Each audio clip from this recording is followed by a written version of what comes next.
I'm Ashley, and I make BTS fan art and BTS pins. I went to UCF actually for English Lit, and I got my bachelor's and master's degree. And I mean, I did kind of exactly what was expected of me. I was always really interested in English Lit, and it was fun. I actually really loved school. But I always said, like, I'm never gonna be a high school teacher. I'm never gonna do that. And it's like the first job I got right after graduation.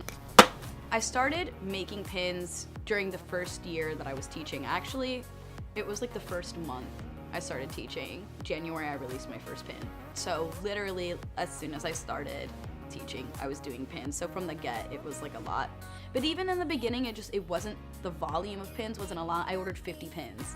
Now, when I get a shipment, it's like 4,000, 5,000 pins. Pins cost a lot of money, like $10,000. I think I spend every time I buy pins now. Usually, I'm able to double it, so it's a good thing about that. At first, when I was doing both, I was like, this is a fun hobby. And now that's all I do, all the time. Usually I end up taking like 300 packages at a time to UPS, and they hate me. Once I realized that this business was doing so well, it just kind of took over my entire life. So it was pretty unexpected because it's only been 2 years, but it's the best. I think I've made like over 160 pins now. I was making all this money doing pins and wanted to go and travel and see BTS.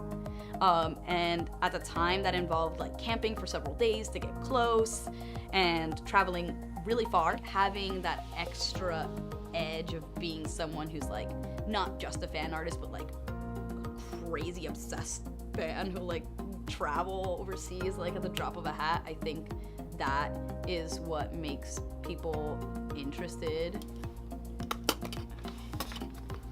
I think that a lot of the reason why it's been successful for me, like the pin business has been successful, is because I make myself super approachable both online and in person. So I would go to these concerts and I would give away free pins, but I would also like take pictures with people who collected my pins.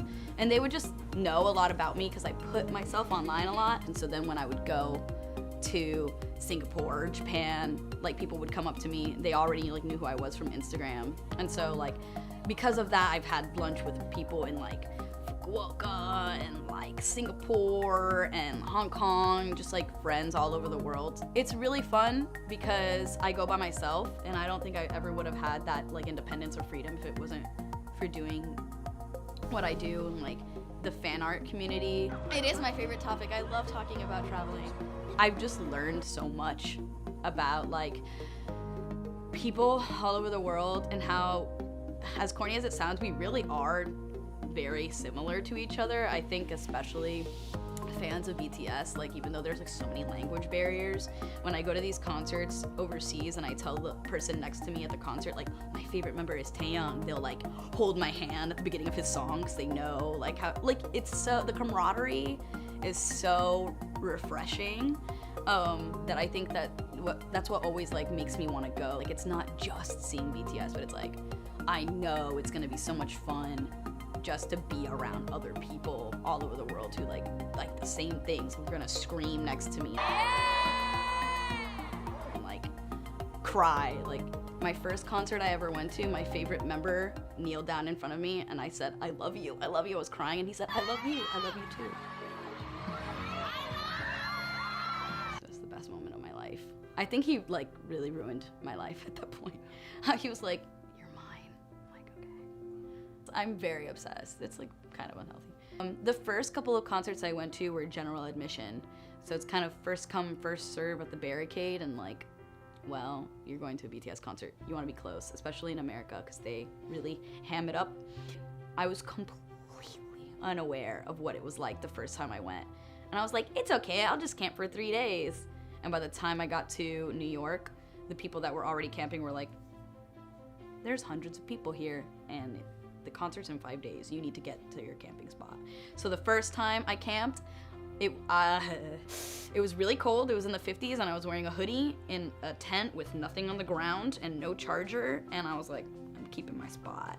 We have these light sticks at the concert, and we have this app. So essentially you sync up where your seat is, and with the light stick, you put it against your phone. And so during the concert, the lights, everybody has a light stick. They're called army bombs.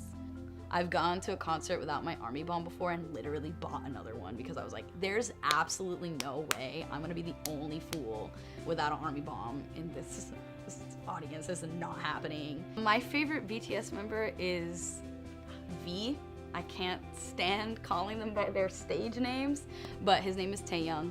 I have him tattooed on me, so I guess I really like him.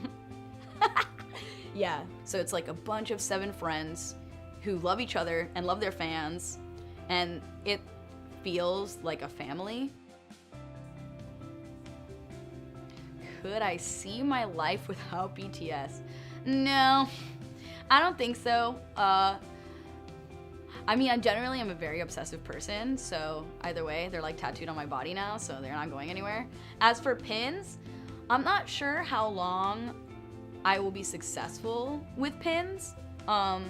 Because just like with every type of fan art, like, sometimes things are trendy and sometimes they're not. But I think that people underestimate the power of fan art. So I think even if I'm not making pins in some capacity, I will be making art for BTS or making art for other things that I'm interested in. I would hope I could make a lifelong career doing art, just because it's so much more rewarding to me to see the things that I love and like be able to make physical products of it, and then like have people not only want that for themselves, but also just they appreciate that I'm a part of that community. They like recognize what I contribute to the community. So I think that, yeah, I'm in it for life. I think. I promote myself on Instagram and Twitter, right? So on Instagram, I'm io.pins. The most important thing is constantly posting pictures, and usually I will get on the explore page because of that. And I think that whenever I've gotten on the explore page, I'll get like a burst of like 10,000 followers. If I continue to make more and more pins, I'm not really sure how I'm gonna do it by myself. But right now it's like mostly manageable, sort of. I think that like the reputation speaks for itself. If you keep on coming out with good stuff, people are always gonna come back. So that's what I try to do.